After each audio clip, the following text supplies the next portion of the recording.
Hello friends, welcome to my YouTube classes.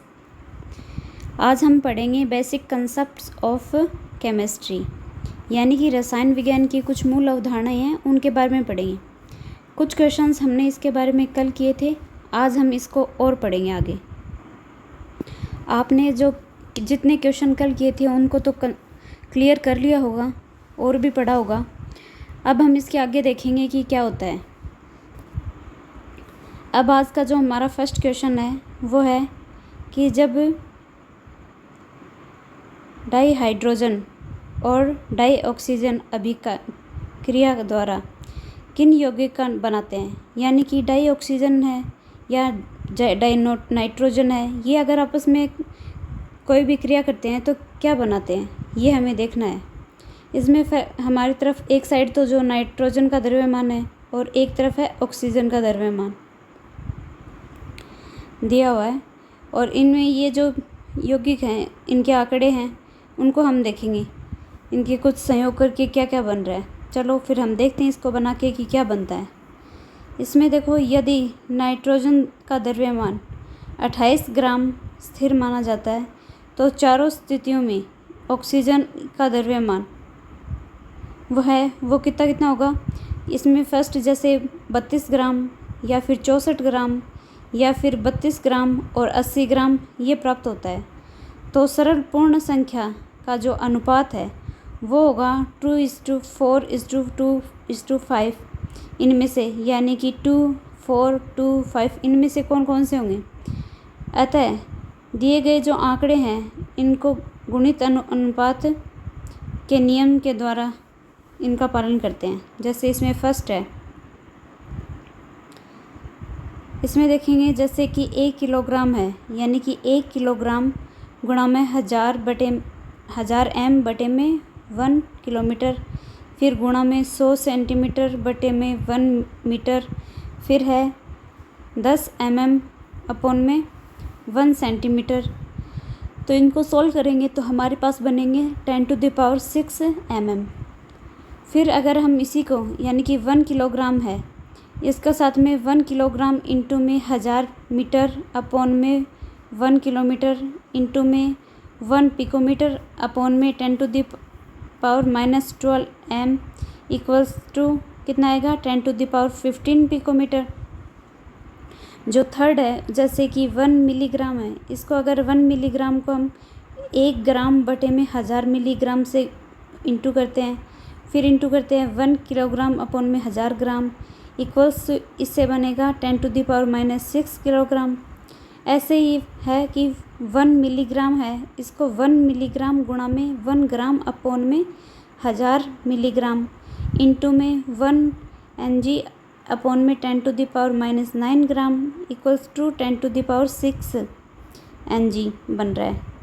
अब अगर हमारा जो थर्ड वाला है वो देखें तो इसमें देखो कि 1 ml equals to 1 ml into में 1 L अपॉन में 1000 मिलीलीटर इक्वल्स टू 10⁻³ लीटर, इतना बन रहा है।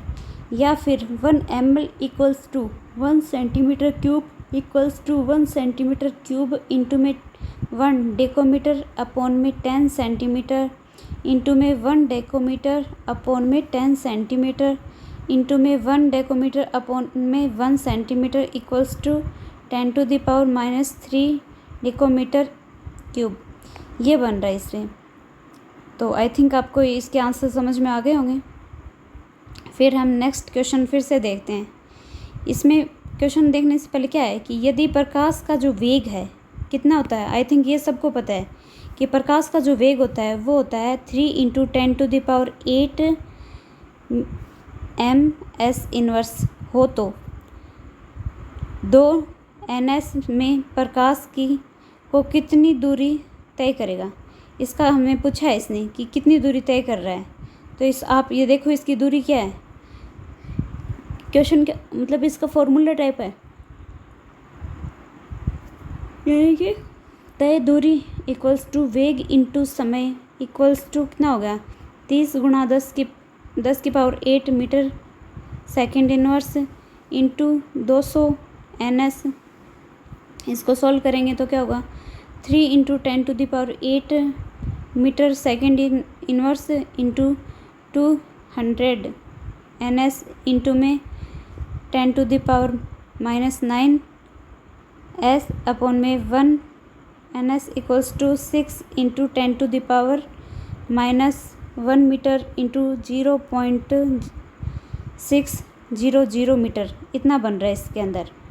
अब हमारा जो नेक्स्ट क्वेश्चन है 13 नंबर क्वेश्चन को देखो आप, कि यदि किसी अभिक्रिया यानी कि A+B2 से बन रहा है AB में निम्नलिखित अभिक्रिया की श्रेणी में सीमांत अभिकर्मक यानी कि यदि कोई हो, तो अब इस आगे क्वेश्चन दे रखे हैं कि इनको हमें ज्ञात करना है। इसमें फर्स्ट है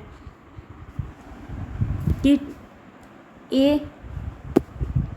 इसमें दे रखा है कि A के 300 परमाणु हैं प्लस B के कितने हैं 200 अणु हो गए। अगर इनसे करें तो क्या होगा इसमें, आंसर देखो इसका। दी गई अभिक्रिया के अनुसार A+B यानी कि AB2A का अंक का एक परमाणु है वो AB के एक अणु से अभिक्रिया करता है,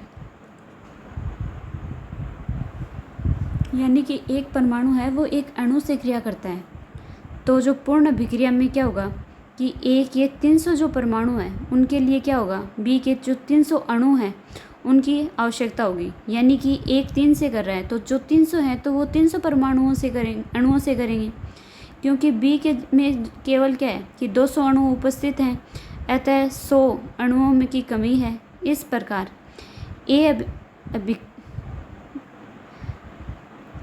A की अधिकता में क्या है कि इसलिए B से सीमांत अभिकर्मक है, यानी कि A की है यहाँ पे वो ज़्यादा हो गया है, यानी कि A की अधिकता हुई और B है वो क्या है सीमांत है, यानी कि कम है वो उससे। फिर सेकंड क्वेश्चन क्या था, सेकंड क्वेश्चन था कि 2 मोल A प्लस 3 मोल B ये दे रखे हैं। तो इसमें क्या होगा कि A का 1 मोल है वो B के 1 मोल से, यानी 1 है वो 1 से अभिक्रिया करता है, और 1 के जो 2 मोल हैं वो 2 मोल से अभिक्रिया करते हैं।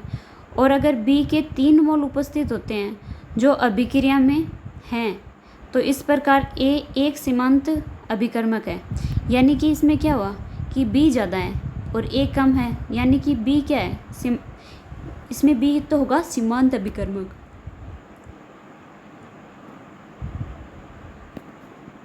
अब हमारा थर्ड क्वेश्चन है कि A के 100 परमाणु व B के 100 अणु, यानी कि जितने परमाणु हैं उससे उतने ही क्या है अणु दे रखे हैं। तो फिर क्या होगा इसमें, आप देखो आंसर, A के जो 100 परमाणु हैं वो B के 100 अणुओं से पूरी तरह से क्या है अभिक्रिया कर रहे हैं। इस प्रकार दोनों प्रयुक्त हो जाएंगे, अतः इस स्थिति में कोई सीमांत अभिकर्मक नहीं होगा। यानी इसमें क्या दे रखा है कि जितने A हैं उतने ही B हैं, यानी कि सब फिक्स है, तो यानी कि इसमें कोई सीमांत नहीं है, दोनों के लिए बिल्कुल परफेक्ट हैं। फिर जो हमारा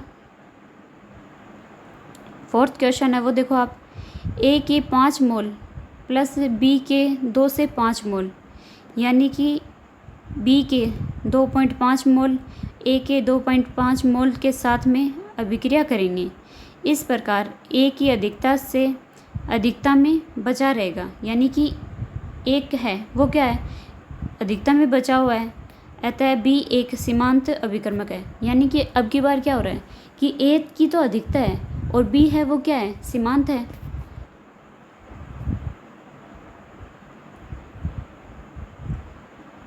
फिर इसमें फिफ्थ क्वेश्चन क्या दिया है कि A के 25 मोल व B के 5 मोल। अब आपको दिख रहा होगा कि A के मोल तो क्या है ज़्यादा है और B के क्या है कम है, यानी कि A का 2.5 मोल B के 2.5 मोल के साथ अभिक्रिया करेंगे। इस प्रकार B की अधिकता में बचा रहेगा, अतः एक क्या है सीमांत अभिकर्मक है। यानी कि इसमें हमने देखा है कि A है वो तो क्या है 2.5 ही है और ये क्या है सीमांत है, और B की क्या होगी ज़्यादा अधिकता है, यानी कि इसमें सीमांत क्या है A मोला वो सीमांत है।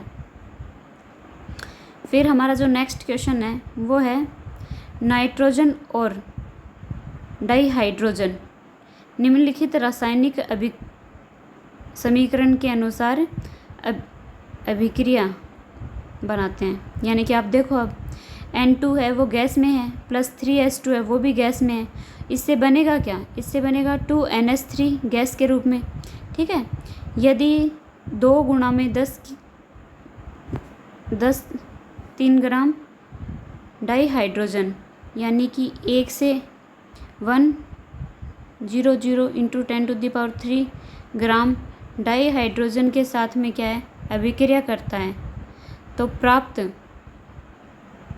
अभिक्रिया में द्रव्यमान का जो परिकलन है वो पूछा है कि आप परिकलन करके बताएं। तो इसमें फर्स्ट में क्या होगा? इसमें फर्स्ट देखो आप कि N2 है, इसमें क्या है कि 1 मोल है यानी कि 28 ग्राम हो गया, और 3H2 है यानी कि 3 मोल हैं, वो हो जाएंगे 3 × 2 यानी कि 6 ग्राम, और इससे क्या बनेंगे 2NH3 यानी कि 2 मोल यानी कि 2 × 17 यानी कि 34 ग्राम बन जाएंगे। और फिर देखो आप इसमें ये जो 28 ग्राम डाइहाइड्रोजन है यानी डाइनाइट्रोजन है N2, ये अभिक्रिया करती हैं। ठीक है, तो इसमें क्या हुआ कि 6 ग्राम क्या हुआ डाइहाइड्रोजन से 200 × 10⁻³ ग्राम डाइहाइड्रोजन यानी कि N2 अभिक्रिया करेंगी, यानी कि 6/28 × 200 × 10⁻³ यानी कि इससे टोटल कितना बन रहा है? इससे बन रहा है 428.57 ग्राम यानी कि डाइहाइड्रोजन से बनेंगे। ठीक है, तो इससे स्पष्ट हो रहा है कि डाइहाइड्रोजन अधिकता में है और जो डाइहाइड्रोजन एक सीमांत अभिकर्मक है, यानी अधिकता में है और जो डाइहाइड्रोजन है वो सीमांत में है। इसमें जो 28 ग्राम डाइहाइड्रोजन से उत्पन्न अभिक्रिया यानी अमोनिया इसे 34 ग्राम। इसमें अब आप देख लो, चाहे 2 × 10⁻³ ग्राम नाइट्रोजन से उत्पन्न अमोनिया, तो इसके हो जाएंगे 34/28 गुणा में 2 गुणा में 10⁻³ इक्वल्स टू 2428.57 ग्राम बन जाएंगे इससे। अब इसी के अंदर जो हमारा सेकंड क्वेश्चन था और उसमें देखो, इसमें पूछा है कि इन दोनों में से कौन सी अभिकर्मक शेष बचेगा, यानी कि 2 हैं, इनमें से एक अभिकर्मक तो शेष बचेगा, कौन सा बचेगा ये पूछा है इसने। तो इसमें जो डाइहाइड्रोजन है वो क्या है, वो शेष बचता है। फिर जो थर्ड क्वेश्चन है, यदि हाँ तो कौन सा उनका द्रव्यमान क्या होगा, यानी कि शेष जो बच रहा है। तो अभी इसमें क्या बताया, इसमें बताया कि शेष जो हाइड्रोजन का द्रव्यमान है यानी कि 1 × 10⁻³ - 428.57 यानी कि 571.43 ग्राम बच रहे हैं। ये इतना इसका हाइड्रोजन का शेष रहेगा। अब हमारा जो नेक्स्ट क्वेश्चन है वो देखो 25 नंबर क्वेश्चन कि 0.5 मोल Na2CO3 और 0.50 Na2CO3 में क्या अंतर है। इसमें इन दोनों का डिफरेंस पूछा है। इसमें देखो Na2CO3 है, इसका जो मोलर द्रव्यमान है वो कितना है, वो है 2 × 23 + 12 + 3 × 16, इससे कितना बनेगा 106 बन गया। फिर से नीचे देखो, अगर 0.5 मोल Na2CO3 है, इससे क्या तात्पर्य है, यानी कि 5 × 10 106 इक्वल्स टू क्या हुआ 53 ग्राम, यानी कि Na2CO3 हो गया। यह केवल क्या है, द्रव्यमान की संदर्भित करता है, द्रव्यमान को ही संदर्भित करता है। इसमें बताया गया है कि 0.50 m Na2CO3 से तात्पर्य है कि 0.50 मोलर अर्थात Na2CO के 53 ग्राम 1 लीटर विलयन में उपस्थित हैं। तो फिर क्या होगा कि इस प्रकार यह विलयन में क्या है कि सांद्रण को बताता है, यानी कि अधिकता में है, यानी कि इसकी जो सांद्रता है, सांद्रण है यानी कंसंट्रेशन है, उसको बता रहा है कि ज़्यादा है। फिर हमारा जो नेक्स्ट क्वेश्चन है वो देखें आप कि यदि डाइहाइड्रोजन गैस के 10 आयतन ड्राई ऑक्सीजन गैस के 5 आयतनों के साथ में अभिक्रिया करे तो जल वाष्प में कितने आयतन प्राप्त होंगे। जल वाष्प का आयतन है उसको वो पूछा है इसने। तो इसके आंसर में देखो आप 2H2 गैस इस यानी कि 2 आयतन, और O2 गैस में ये है 1 आयतन, और इससे बन रहे कितने हैं यानी कि 2H2O गैस के में। तो ये क्या हुआ कि ये 2 आयतन बच रहे हैं। ठीक है, तो जो हाइड्रोजन है यानी कि H2 इसके 2 आयतन हैं वो ऑक्सीजन के 1 आयतन के साथ में क्या है अभिक्रिया करेंगे, और जल वाष्प के रूप में क्या है H2O बना रहे हैं। तो ये 2 आयतन उत्पन्न होते हैं, यानी कि हाइड्रोजन के 2 थे और ऑक्सीजन का एक था। तो ये आपस में जॉइंट होके यानी कि H2O बनाएंगे तो 2 प्राप्त होंगे। ठीक है, फिर नेक्स्ट क्वेश्चन देखें आप। निम्नलिखित को मूल मात्रकों के रूप में परिवर्तित कीजिए। मूल मात्रक के रूप में यानी कि 28.7 पिकोमीटर है, इसको करेंगे तो इसको देखो आप 28.7 पिकोमीटर इक्वल्स टू क्या हुआ 28.7 पिकोमीटर इंटू 10⁻⁻12 मीटर अपॉन में 1 पिकोमीटर। इससे बनेगा हमारा 2.87 इंटू 10⁻11 मीटर, इतना बन रहा है।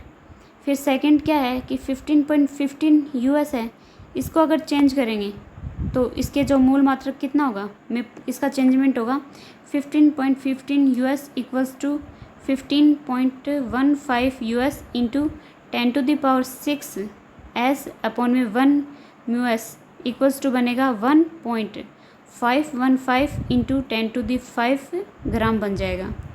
ऐसे ही हमारा जो थर्ड था वो कितना है 25,365 मिलीग्राम है।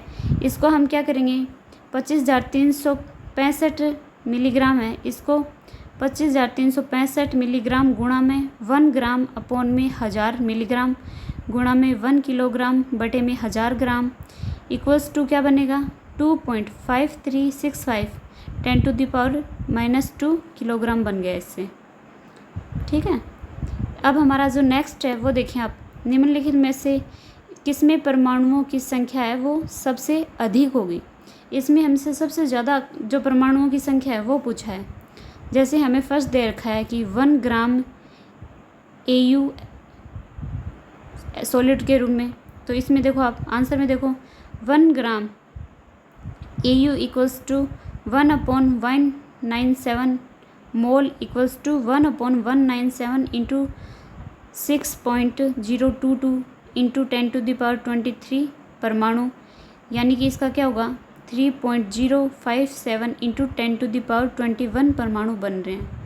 सेकंड वाला था, सेकंड दे रखा है कि अगर 1 ग्राम सोडियम है सॉलिड में, इसका पूछा है तो 1 ग्राम सोडियम है Na, इसमें क्या होगा 1/23 मोल इक्वल्स टू क्या होगा 1/23 इंटू 6.022 इंटू 10⁻23 हो गया।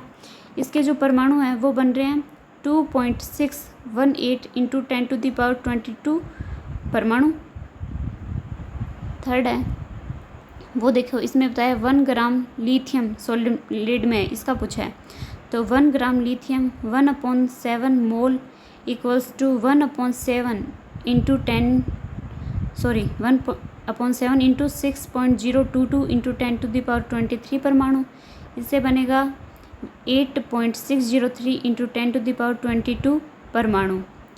फिर ऐसे ही हमारा जो फोर्थ वाला था, फोर्थ दे रखा है कि 1 ग्राम Cl2 गैस के रूप में क्लोरीन दे रखी है, तो इसको देखो आप कि 1 gram Cl2 equals to 1/71 mole equals to 1/72 into 6.022 into 10⁻23 परमाणु equals to 1/71 into 6.022 into 10⁻23 into 2 परमाणु, इतना बना। इससे फिर कितना आ रहा है, ये आएगा 1.696 इंटू 10⁻22 परमाणु, इतना प्राप्त हो रहा है। इस प्रकार के क्या होगा कि 1 ग्राम जो लिथियम है इसमें परमाणुओं की संख्या सबसे अधिक है, यानी कि आपको ये याद रखना आपकी जो 1 ग्राम जो लिथियम है ना, उसके ये जो एटम है इसमें जो परमाणु की संख्या क्या होती है कि सबसे अधिक होती है। फिर जो नेक्स्ट क्वेश्चन है वो है एथेनॉल के ऐसे जलीय विलयन की मोलरता ज्ञात कीजिए जिसमें एथेनॉल का मोल अंश है वो 0.040 है। तो इसका उत्तर क्या होगा? देखो, आपकी 1 लीटर जल में उपस्थित मोलों की संख्या कितनी है? 1000 बटे में 18 इक्वल्स टू 55.55, यानी कि माना कि दिया गया है कि विलियन में क्या है? तनु है। अतः विलियन के 1 लीटर में एथेनॉल का जो मोल अंश है वो एथेनॉल का मोल संख्या होगी अपॉन में एथेनॉल का जो मोल संख्या प्लस जल की मोल संख्या। तो इससे क्या होगा कि 0.040 इक्वल्स टू एथेनॉल की मोल संख्या अपॉन में एथेनॉल की मोल संख्या प्लस 55.55 इतना आ रहा है। यानी कि एथेनॉल का जो मोल संख्या वो कितनी होगी? 55.55 इंटू 0.040 अपॉन में 1 माइनस 0.040 इक्वल्स टू कितना आ जाएगा? ये आ जाएगा 2.314 इतना आ जाएगा। ठीक है। इस प्रकार 1 लीटर विलियन में जो एथेनॉल के 2.314 मोल हैं उपस्थित हैं, अतः दिए गए विलियन का जो मोलरता है वो होगी 2.314 m। ठीक है। फिर हमारा जो नेक्स्ट क्वेश्चन है वो देखें आप। ये है कि एक 12C यानी कि कार्बन परमाणुओं का जो ग्राम में द्रव्यमान क्या होगा? यानी कि 12 कार्बन 12 है, उसका ग्राम में संख्या क्या होगी वो पूछा है इसने। इसका आंसर होगा कि 12 कार्बन के जो 1 मोल अर्थात 6.022 इंटू 10⁻23 परमाणुओं के जो द्रव्यमान है वो 12 ग्राम होता है। यानी कि 12 का क्या होगा? 12 ग्राम ही होगा। एक 12 कार्बन परमाणु का द्रव्यमान कितना होगा? 12 बटे में 6.022 इंटू 10⁻23, यानी कि क्या हो जाएगा? 1.9923 इंटू 10⁻23 ग्राम हो जाएगा। अब हमारा नेक्स्ट क्वेश्चन देखो आप कि निम्नलिखित परिकलनों के उत्तर में कितने सार्थक अंग होने चाहिए? सार्थक अंक कितने होने चाहिए ये पूछा है। इसमें हमें 3 दे रखे हैं। इन तीनों के जो सार्थक अंक हैं वो बताने होंगे हमें। फर्स्ट है इसके अंदर 0.02856 इंटू 298.15 इंटू 0.112 अपॉन में 0.5785 इतना हमें दे रखा है। अब इसका निकालना है हमें। तो क्या होगा कि न्यूनतम सार्थक अंक संख्या है वो कितनी होगी?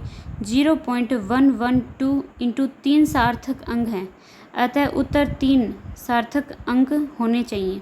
यानी कि इसके अंदर सार्थक अंक पूछे हमें, तो सार्थक अंक कितने होंगे? 3 ही होंगे। ठीक है। अब सेकंड है ये 5 इंटू 5.364, इसके अंदर पूछा सार्थक अंक कितने हैं? इसमें 5 सार्थक अंक होंगे। कैसे? देखो आप, 5 पूर्ण संख्या है, दूसरी संख्या अर्थात 5.364 में 4 सार्थक अंक हो गए, है ना। अतः उत्तर में 4 सार्थक अंक होने चाहिए। यानी कि दोनों का देखें, एक में तो 5 एक ही डिजिट दी है और दूसरे में क्या है 5.364 है, यानी कि 4 डिजिट दे दी। तो इसके अंदर अगर हमें सार्थक अंक पूछा है तो वो कितने होंगे? 4 होंगे। अब हमारा जो थर्ड है वो है 0.0125 प्लस 0.7864 प्लस 0.0215 है। इसमें पूछा है कि उत्तर के अंदर सार्थक अंकों की संख्या कितनी है? 4 है होनी चाहिए, क्योंकि दशमलव स्थानों के न्यूनतम संख्या 4 है। यानी कि दशमलव के बाद में अगर सार्थक अंक पूछें तो 4 हैं, तो इसके सार्थक अंक 4 होंगे। फिर अगला क्वेश्चन देखो आप। प्रकृति में उपलब्ध आर्गन के मोलर द्रव्यमान की गणना में निम्नलिखित तालिका है, इसका हमें बताना है। ये हमें कुछ तालिका दी हुई है, इसके अंदर कुछ बताया हुआ है। इसमें हमारा यानी कि क्या है, इसमें समस्थानिक दे दिए और समस्थानिकों का जो मोलर द्रव्यमान है वो दे रखा है और इसकी कितनी प्रचुरता है वो बता रखी है। इसमें हम देखें तो देखो आप, कि जो आर्गन का जो औसत मोलर द्रव्यमान है वो कितना दे रखा है, ये कुछ डिजिट के नंबर दे रखे हैं। हम इनको क्या करेंगे कि आपस में जितने भी दे रखे हैं यानी कि सार्थक मोलर द्रव्यमान है उसकी और प्रचुरता है इसी आपस में मल्टीप्लाई करेंगे और आपस में इनको सबको मल्टीप्लाई करके और प्लस कर लेंगे और फिर नीचे इनके जो नंबर दे रखे हैं यानी कि कितना है उससे मल्टीप्लाई करके इसका नंबर निकल जाएगा। आई थिंक आपने देखा और समझ गए होंगे कि ये इजी निकल जाएगा। फिर नेक्स्ट क्वेश्चन है कि निम्नलिखित में से प्रत्येक में परमाणुओं की संख्या ज्ञात कीजिए। परमाणुओं की संख्या ज्ञात करें तो फर्स्ट है ये 52 मोल आर्गन है। इसमें देखो आर्गन का जो एक मोल है वो कितना होता है 6.022 इंटू 10⁻23 परमाणु है। ठीक है, तो आर्गन के 52 मोल हैं इक्वल्स टू 52 इंटू 6.022 इंटू 10⁻23 परमाणु है। ये बन जाएंगे कितने टोटल 3.131 इंटू 10⁻25 परमाणु, ये इतने बन जाएंगे इसके अंदर।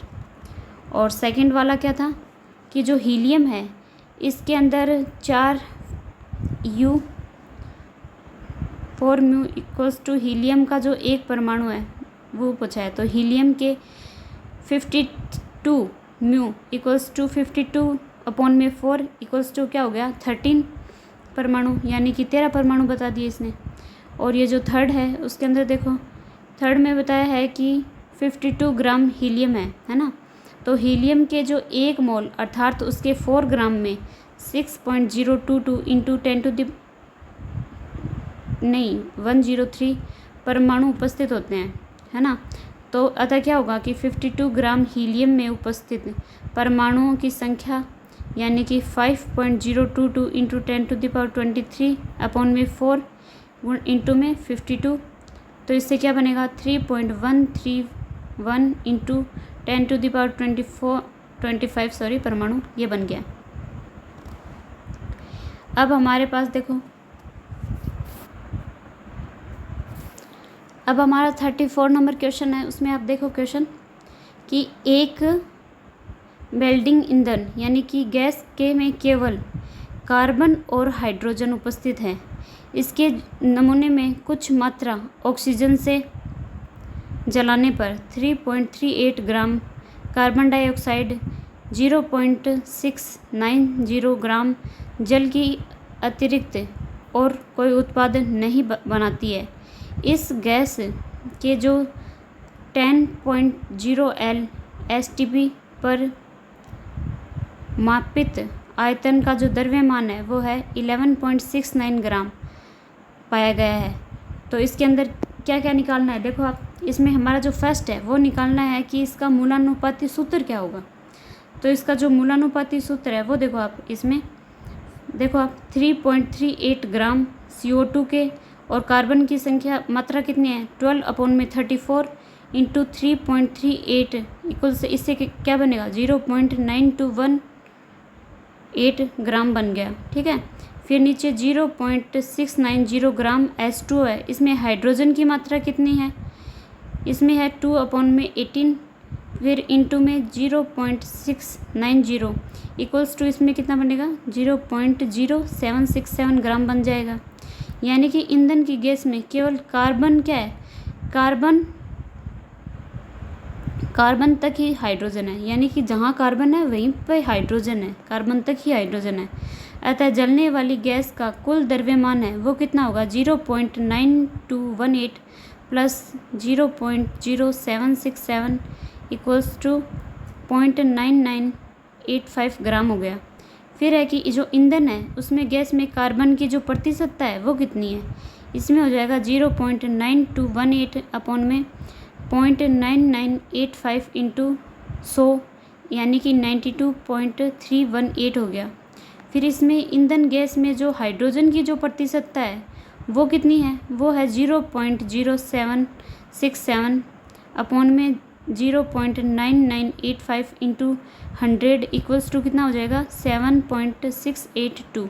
ये इसका क्या होगा हाइड्रोजन की प्रतिशतता आ गई इसमें। फिर है मूलानुपाती सूत्र की गणना अगर हम देखें कि क्या क्या होगा मूलानुपाती सूत्र की गणना, तो इसमें जैसे कार्बन है तो परमाणुओं के द्रव्यमान कितना है, कार्बन 6 नंबर पे आता है, डबल करो 6 का हो जाएगा 12 यानी कि 12 इसका परमाणु द्रव्यमान हो गया कार्बन का। और इसकी प्रतिशतता कितनी बताई है, 92.31 ग्राम हो गया। और अगर इसकी मोलों की संख्या पूछें तो क्या होगा, प्रतिशतता बटे में जो परमाणु द्रव्यमान है वो रखेंगे, तो इसमें बन जाएगा 7.693 हो गया। फिर अगर इसी में क्या होगा कि सरलतम मोल अनुपात निकले तो वो क्या होगा, ये जो मोलों की सापेक्ष संख्या है ये ऊपर भी ये रखेंगे नीचे भी ये रखेंगे और डिवाइड करेंगे तो कितना आ गया 1, यानी कि इसकी जो सरलतम मोल अनुपात क्या होगा 1 ही होगा। और जो पूर्णांक अनुपात है वो भी 1 है। इसी से तरीके से हम क्या करेंगे, हाइड्रोजन है, हाइड्रोजन जैसे कार्बन का 6 था तो 12 हो गया था, ऐसे ही हाइड्रोजन 1 है, इसका तो 1 ही रहेगा। और इसकी प्रतिशतता कितनी है, ये है 7.682, इसको 1 से डिवाइड करेंगे तो यही आएगा। और बाद में 7.682 को 7.682 से डिवाइड करेंगे तो 1, यानी कि सरलतम मोल अनुपात क्या होगा 1 ही होगा, यानी कि इसका जो पूर्णांक अनुपात है वो 1 ही प्राप्त होगा, दोनों में 1 1 ही प्राप्त हो रहे हैं। इसका जो मूलानुपाती सूत्र है वो क्या होगा, मूलानुपाती सूत्र दोनों का जैसे कार्बन और हाइड्रोजन है तो वो CH हो गया मूलानुपाती में CH। फिर है मोलर द्रव्यमान की अगर गणना करें तो क्या होगा, STP पर 10 लीटर गैस का भार है वो कितना है, ये है 11.6 ग्राम हो गया। फिर है STP में क्या होगा कि 22.4 है, यानी कि गैस का भार होगा, यानी कि 11.6 है बटे में 10 इंटू में 22.4 यानी कि 25.984 ग्राम इक्वल्स टू 26 ग्राम हो गया। गैस का जो मोलर द्रव्यमान है वो 26 ग्राम हो गया, ये मोल इन्वर्स है, यानी कि। और अगर हमसे इससे पूछे कि इसका जो आणविक सूत्र की गणना करें तो आणविक सूत्र क्या होगा, इसमें होगा कि N इक्वल्स टू मोलर द्रव्यमान बटे में मूलानुपाती सूत्र का द्रव्यमान, ये किया तो इसका कितना हो जाएगा 26 अपॉन में 12 प्लस 1 अपॉन इक्वल्स टू क्या हो जाएगा 26 अपॉन में 13 यानी कि 2 आ गया इसके अंदर। तो जो गैस का जो अणु सूत्र है वो हो जाएगा 2 into CH equals to C2H2, ये इसका मूलानुपाती सूत्र आ गया। फिर ऐसे ही देखो 35 का क्वेश्चन है, इसमें है CaCO3, इसमें क्या है कि ये जलीय है, यानी कि HCl के साथ निम्नलिखित अभिक्रिया पर CaCl2 और CO2 बनाता है। तो इसमें CaCO3 सॉलिड में हो गया, ये 2HCl गैस में हो गया। इसको अगर हम सॉल्व करेंगे तो क्या होगा, इसका सॉल्यूशन देखिए आप। विलियम की जो मोलरता है वो M निम्न संबंध से प्राप्त की जाती है, ठीक है। W equals to MM-V upon में 1000। तो प्रश्नानुसार क्या होगा कि M equals to 0.75 M inverse 1 plus 35.5 36.5 V, ये हो गया 25 ml वेट हो गया। इसको सॉल्व करेंगे तो हमारे पास आंसर आएगा 0.6844 ग्राम आ गया हमारे पास। इसी के अनुसार हमने इसको सॉल्व कर लिया। ऐसे ही आगे करेंगे तो इसका कंप्लीट होके आ जाएगा ये हमारे पास।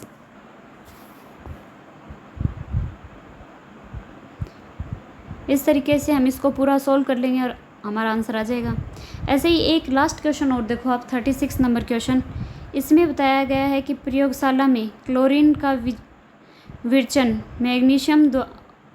मैग्नीशियम डाइऑक्साइड यानी कि MnO2 की जलीय HCl विलयन के साथ अभिक्रिया द्वारा निम्नलिखित समीकरण के अनुसार किया जाता है, यानी कि 4HCl अक्वस में, MnO4 सॉलिड फॉर्म में, यानी इससे बनेगा 2H2O लिक्विड फॉर्म में, प्लस MnCl2 अक्वस फॉर्म में, Cl2 गैस, यानी कि 5 ग्राम मैग्नीशियम डाइऑक्साइड के साथ में जो HCl है वो कितने ग्राम अभिक्रिया करेगा। अब हमारा क्वेश्चन है ये कि कितने ग्राम अभिक्रिया करेगा। तो देखो आप आंसर इसका दी गई समीकरण से हम देखेंगे, यानी कि 4HCl अक्वस में हो गया, MnO2 है ये सॉलिड में हो गया, 2H2O लिक्विड में हो गया, MnCl2 है ये एक्वस में है, फिर है Cl2 गैस। ठीक है, इसमें इनकी क्वांटिटी रख लेंगे। जैसे HCl था 4HCl, तो इसमें 4 हो गया, इंटू में 36.5, यानी कि इसमें टोटल आ रहा है 146 ग्राम। और MnO2 है तो इसमें 55 + 32 यानी कि 37 ग्राम हो गया। अगर हम इसको देखें तो जैसे MnO2 है तो MnO2 है इसके अंदर 87 ग्राम हो गया, और इसका अभिकृत HCl का जो द्रव्यमान है वो कितना होगा 146 ग्राम। और MnO2 है ये क्या लिया कि 5 ग्राम लिया है, और इसका जो अभिकृत है वो HCl का द्रव्यमान कितना होगा 146/87 इंटू 5 इक्वल्स तो ये होगा 839। आई थिंक आपने सारे क्वेश्चन कर लिए होंगे और समझ भी लिए होंगे। अगर किसी को कोई कंफ्यूज है तो वापस से इसको देखो, ये काफ़ी इजी हैं। देखने में लगता है कि शायद टफ है, ये तो नहीं होगा, लेकिन ऐसा कुछ नहीं है। स्टार्ट करोगे थोड़ा थोड़ा अगर लिखोगे ना तो सारा सॉल्व हो जाएगा, और ये इजी भी हैं। आपने जो कल पढ़ा था उसको पढ़ें और इसको भी वापस से रिपीट करोगे ना तो आपको ये सारा क्लियर हो जाएगा। आई थिंक आपको समझ में भी आ गया होगा। अगर किसी को किसी चीज़ को लेके कोई कंफ्यूज है तो आप क्वेश्चन करें, ताकि मैं उसको बताऊँ आपको कि क्या हुआ, क्या करना है। और अगर आपको समझ में आ गया है तो अच्छा है, और अगर आपको पढ़ाया हुआ अच्छा लगे तो चैनल को सब्सक्राइब करें, लाइक करें, और आगे जो आगे आने वाली क्लासें हैं उनको भी देखें। Thank you.